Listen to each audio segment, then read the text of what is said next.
Hello, welcome students. Today we are going to look at the story The Little Match Girl, which is there in ICSE 9th and 10th. This story has been written by Hans Christian Andersen. He was a Danish writer, and most of his stories are fairy tales type. Although his stories are not restricted to that of children only, it covers all age groups. And although here it is told that Anderson had a very unhappy childhood. So most of his stories reflect his sadness as well as the miseries that he had suffered and the loss and death. So Little Match Girl is about a little girl who was sent outside on the Christmas Eve to sell matchsticks by her father, and she could not go home as she could not sell the matchsticks. She died of cold and hunger, and all the matchsticks she couldn't sell. What symbols did she see? What inspiration did she get? And how did she die? All this is reflected in the story. This story actually gives us a moral lesson that we should do something for the people who have so much less than we do have. So it is our moral responsibility to help the people who are suffering. It was bitterly cold, snow was falling, and darkness was gathering, for it was the last evening of the old year. It was New Year's Eve. So, here we are introduced to the beginning of the story, in which it is a New Year's Eve and it was very cold, snow was falling, and everyone was there in their houses. There was darkness, complete darkness, and snow was continuously falling. In the cold and gloom, a poor little girl walked bareheaded and barefoot through the streets. She had been wearing slippers, it is true, when she left home, but what good were they? Now, in this cold and gloomy atmosphere where there was complete darkness and snow was completely falling, a little girl was walking into the streets with bare head and barefoot. She had worn the slippers when she left home, but they were of no use for her. How? They had been her mother's, so you can imagine how big they were. The little girl had lost them as she ran across the street to escape from two carriages that were being driven terribly fast. One slipper could not be found, and a boy had run off with the other, saying that it would come in very handy as a cradle some day when he had children of his own. So these slippers are they belong to her mother, so we can imagine how big they were for her. And here the age of the child has not been given, but we can assume she was either 7 to 8 years old. And she had lost both the slippers. How? When two carriages were passing by with a terribly fast speed, she, in order to escape from them, had run across the street and she lost both the slippers. One of them she could not find, the other, when she found, a boy had taken that slipper and ran away, saying that it would become very handy for him when he will have his children. He will make that slipper as a cradle for them. So, in a way, she lost both the slippers and now she was barefooted. So, the little girl walked about the streets on her naked feet, which were red and blue with cold. Now she was walking on the streets, and due to the cold atmosphere and the snow gathering on the streets, her feet, they become red and blue because she could not bear that cold, the severe cold. In her old apron she carried a great many matches, and she had a packet of them in her hand as well. Nobody had bought any from her, and no one had given her a single penny all day. She crept along, shivering and hungry, the picture of misery, poor little thing. Now she was walking all through the streets with her naked feet, and as I told you, her feet had become red and blue due to the severe cold. And in the apron that she was wearing, in its pocket, she had many matches, and one of the packet of the matchsticks she was carrying in her hand in order to sell them. But nobody had bought that matches from her, and neither did anybody help her with a single penny. So she was walking all through the streets, hungry, poor little girl, and she was a picture of misery That means it shows that how she was suffering in her life without any food and without any help from anybody. The snowflakes fell on her long golden hair, which curled so prettily around her neck, but she did not think of her appearance now. Lights were shining in every window, and there was a glorious smell of roast goose in the street, for this was New Year's Eve and she could not think of anything else. The snowflakes were falling on her golden hair, and her hair were curled around her neck, due to which she looked very pretty, but she did not care about her appearance. She was just worried how to sell the matchsticks and get some money. And every house windows was open, through which light was shining, and some smell of the roasted goose was coming out of each and every house, because it was New Year's Eve, and she could not think of this smell also. She was worried how to collect some money and go back home. She huddled down in a heap in a corner formed by two houses, one of which projected further out into the street than the other, but though she tugged her little legs up under her, she felt colder and colder. Now she was feeling very cold, so she found a place which was a gap between two houses, and in that place she sat huddled up.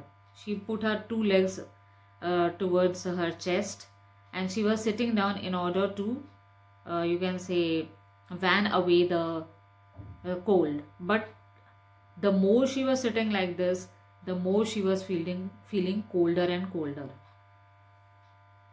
She did not dare to go home, for she had sold no matches and earned not a single penny. Her father would be sure to beat her. And besides, it was so cold at home, for they had nothing but the roof above them, and the wind whistled through that. Even though the largest cracks were stuffed with straw and rags, her thin hands were almost numb with cold. If only she dared pull just one small match from the packet, strike it on the wall, and warm her fingers. She did not dare to go home, because her father had strictly told her that you have to sell the matches and then return back with some money. Now she was unable to sell the matchsticks, so she was unable to go home. She did not dare, because she knew that her father would beat her for not having sold even a single matchstick.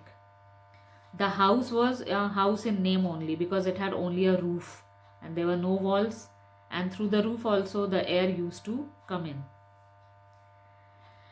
And even the largest cracks on the roof, they were stuffed with straw and some things also, but still the cold air used to enter inside. Now in this moment, her hands were very cold and they became numb due to the cold. Now she was thinking if she could just pull out one match stick and from the packet and then strike it on the wall to warm her up. She pulled out one. Scratch! How it spluttered and burnt. It had a warm, bright flame like a tiny candle when she held her hand over it. But what a strange light! It seemed to the little girl as if she was sitting in front of a great iron stove with polished brass knobs and brass ornaments. Now she took one matchstick, she scratched it on the wall, and immediately the flame started burning. It gave her a good feeling because the warmth was coming from that. It looked as if a tiny candle was burning. When she put her hands over it, she felt the warmth.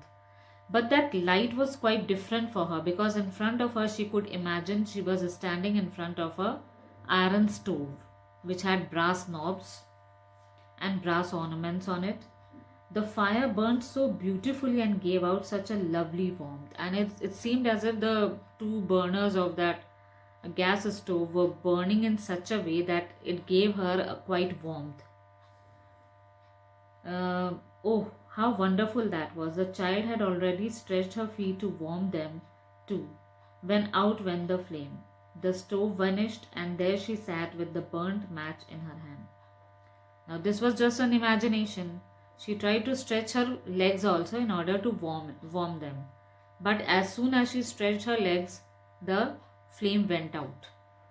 and she was just sitting with that burnt matchstick. That means her imagination had vanished away. So this was the first illusion that she got, as if she was standing in front of an iron stove with brass knobs and brass ornaments. She struck another. It burnt clearly, and where the light fell upon the wall, the bricks became transparent like gauze. She could see right into the room where a shining white cloth was spread on the table. It was covered with beautiful china, and in the center of it stood a roast goose stuffed with prunes and apples, steaming deliciously. And what was even more wonderful was that the goose hopped down from the dish, waddled across the floor with carving knife and fork in its back, waddled straight up to the poor child, then out went the match, and nothing could be seen but the thick cold wall. So this second imagination was how she struck again the next matchstick, and she could see that the house where she was sitting in front of, the wall had become transparent, and she could see easily inside what was kept. A table was kept with shining white cloth on it, and with a beautiful china on it, and plus a dish of roasted goose which was giving a good smell, and there were prunes and apples stuck on it.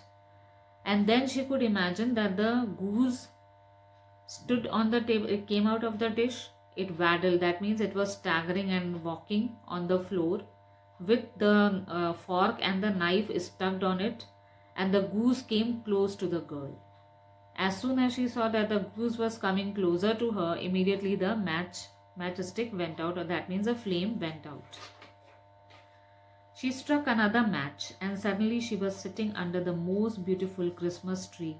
It was much larger and much lovelier than the one she had seen last year through the glass doors of the rich merchant's house.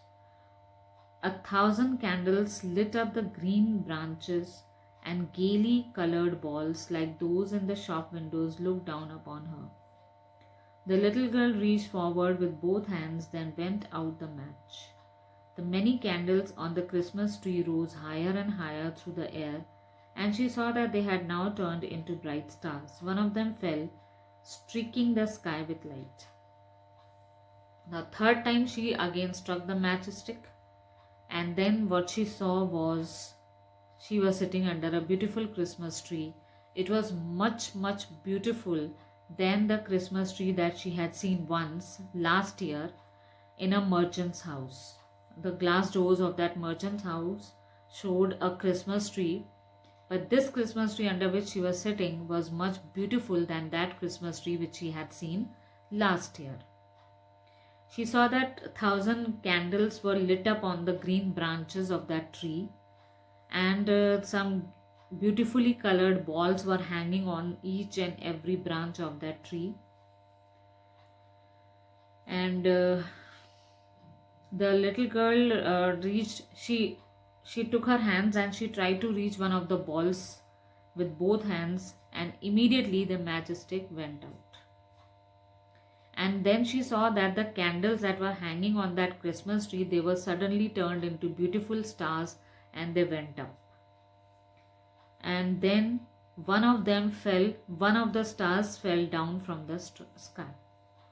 Now someone is dying, said the little girl, for her old grandmother, the only one who had ever been good to her, but who was now dead, had said, whenever a star falls, a soul goes up to God. Now when she saw the star falling down, immediately she said that someone must be dying, because this was told by her grandmother, whom she loved so much, and her grandmother was the only one who gave her a lot of love, but now she was dead. She once told her that when you see a star falling, it means a soul is going to God. She struck another match on the wall. Once more there was light, and in the glow stood her old grandmother, oh so bright and shining, and looking so gentle, kind and loving. Granny, cried the little girl, oh take me with you. I know you will disappear when the match is burnt out. You will vanish like the warm stove, the lovely roast goose, and the great glorious Christmas tree. Now, the fourth time she struck the match on the wall, and then she saw the light once more. In that light, she saw her old grandmother, who was standing as an angel in front of her. She was shining, she was so gentle, kind, and loving that immediately she cried out, "Granny, please take me up with you because I do not want to live here. And I know that as soon as this matchstick is going to burn out, the flame is going to just go out, immediately you will also disappear, just like the Christmas tree, the goose, and the stove. So please take me up with you. I want to go with you." Then she quickly struck all the rest of the matches she had in the packet, for she did so want to keep her grandmother with her. So, in order to not let her grandmother go from her side, she started striking all the matchsticks that she had got in her pocket, so that she could not lose the company of her grandmother. The matches flared up with such a blaze that it was brighter than broad daylight, and her old grandmother had never seemed so beautiful or so stately before. She took the little girl in her arms and flew with her high up, oh so high, towards glory and joy. Now they knew neither cold nor hunger nor fear, for they were both with God. The flames altogether had given her such a bright light, more than that of the daylight, and in this light she could see that her grandmother looked much more beautiful and much more stately than ever before. Immediately her grandmother took her up in her arms and started flying up. Now when they were flying up, they could see that they are now not having any hunger, no fear, no cold, because now they both were with God. This means the girl had died on the spot. But in the cool dawn, in the corner formed by two houses, sat the little girl with rosy cheeks and smiling lips, dead, frozen to death on the last evening of the old year. The dawn of the new year rose on the huddled figure of the girl. She was still holding the matches, and half a packet had been burnt. Now, the next morning, during the dawn, only the dead body of the girl could be seen. She was sitting between the two houses as she was sitting the previous day, with her rosy cheeks and smiling lips. She was dead. She was frozen to death. And it was a huddled figure of a poor little child. And what could be seen in her hands was a half packet of matches and all the burnt matchsticks around her. She was evidently trying to warm herself, people said, but no one knew what beautiful visions she had seen, and in what a blaze of glory she had entered with her dear old grandmother into the heavenly joy and gladness of a new year. Now, people, they said that maybe she must be warming her up and now she died due to the extreme cold. They were just talking among themselves, but nobody knew what type of beautiful vision she had last night and how she has gone into a great glory that it would give her the happiness forever. That was a heavenly joy and glory. The gladness of a new year. It was a new year for that little girl, as her soul was now in peace with God. So here ends up the story, in which we see that around 4 to 5 matchsticks she had burnt, and what visions she had seen. So let's review with those visions. And also in the first matchstick she saw an iron stove with brass knobs and brass ornaments.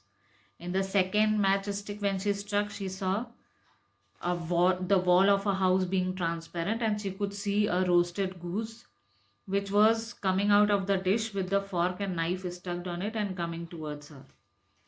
In the third vision, she could see a Christmas tree which was more beautiful than the Christmas tree she had seen last year, with candles lit on it, and plus the beautiful colored balls on it. And as a matchstick blew out, the Christmas tree's candles turned into stars, out of which one star had fallen down, due to which she made an assumption that some soul has to go to God. Then in the fourth matchstick, she could see her grandmother, and she immediately did not want to lose the company of her grandmother, and so she started striking all the matchsticks in order to not let her grandmother go Finally, her grandmother took her up in her arms and they both went to God. That means now she was free from the suffering that she was having with her father, with the society, and so on. Now, let's look at the themes, the symbolization of the story. The symbolization made the first was an iron stove. The iron stove is symbolic of the feelings of warmth and safety which she longed for throughout her life, and she could not get that much safety and that much warmth or compassion from her father or from the society. Christmas tree is the second symbolization, which shows that it is a sign of underlying hope, rebirth, and stamina which is present in a human being. So the little girl in the story tried to survive in the extreme cold. This Christmas tree is a symbolization of the stamina and strength that a human being has to have inside him to survive in the times of suffering. Then falling star was a symbol of a soul going to God, as was told in the story, due to which you could see at ultimately the image of her grandmother, and finally she went with her grandmother. And the matches, they play an important role in the story. Because of the matches only she could get such visualizations. So though the matchsticks were for selling, but she tried to keep herself warm only by striking those matchsticks. And in the light of in the light of the matchsticks only she could see such visions. And it is a didactic story which teaches us a moral lesson that we should care for those also who do not have or who have very much less than what we have with us. We should try to help or think about those people and help them to come out of those situations. So this story is set on the New Year's Eve, in which a few days after Christmas, which makes the tale's moral teaching more meaningful. It is meant to teach especially the wealthy that please show empathy to the poor also, or to those who are in great need of something. If we have that thing in abundance, it is our responsibility to help those people also. Because by giving is sharing, sharing is giving, as we say. So by sharing things, it doesn't mean that we will have less, but at least it will give us inner peace to help those people. Now, visual imagery that we are getting in this story is from all the windows the candles were gleaming. So this visualization comes in front of our eyes that we could see that how through the windows the candles could be seen.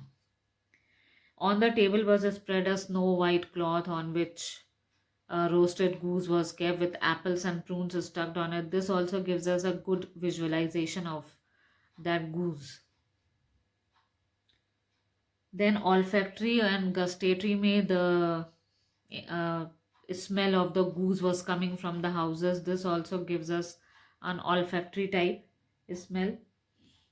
The roast goose was steaming famously with its stuffing of apple and prunes. This also gives us an olfactory and gustatory. Olfactory means nose, related to nose, and gustatory means related to tongue. Then tactile imagery may we see that the little maiden walked on her tiny naked feet. It gives us a sense of touch how tiny and naked feet she was having. She was having a very tiny feet.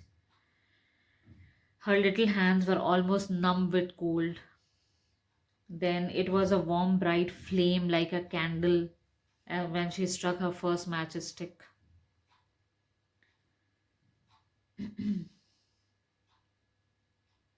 Now, here we are told about the Victorian society, how the children are treated in the Victorian society. The story is read as a reflection of class based Victorian society where thousands of orphans existed in that society. So, Victorian literature is filled with such children, one of which is Oliver Twist. Dickens' Oliver Twist also tells us how the children were treated in the Victorian society, especially those who are orphans. Here, the child is poor and motherless. Her father does not care about her, and he is very cruel that if she doesn't sell the matchsticks, he will beat her. So, she did not dare go home. She does not get any affection or love from her father, so she has to sell the matchsticks as ordered by her father. And that is why, because she is a victim of child labor, in which the children are not given education but are made to work, in that fear that she will go home and her father is going to beat her if she does not, if she says that I haven't sold any of the matchsticks, she decided to stay in the passage which was between the two houses. So this way we have completed with the story. Most of the things may be clear to you, especially the symbolization is very important that you people should study. Then the treatment of the children in the Victorian society is very important. So these things are very very important in this story, and I think this story is clear to you people. If it's clear, you can press the like button and subscribe to our channel. Thank you.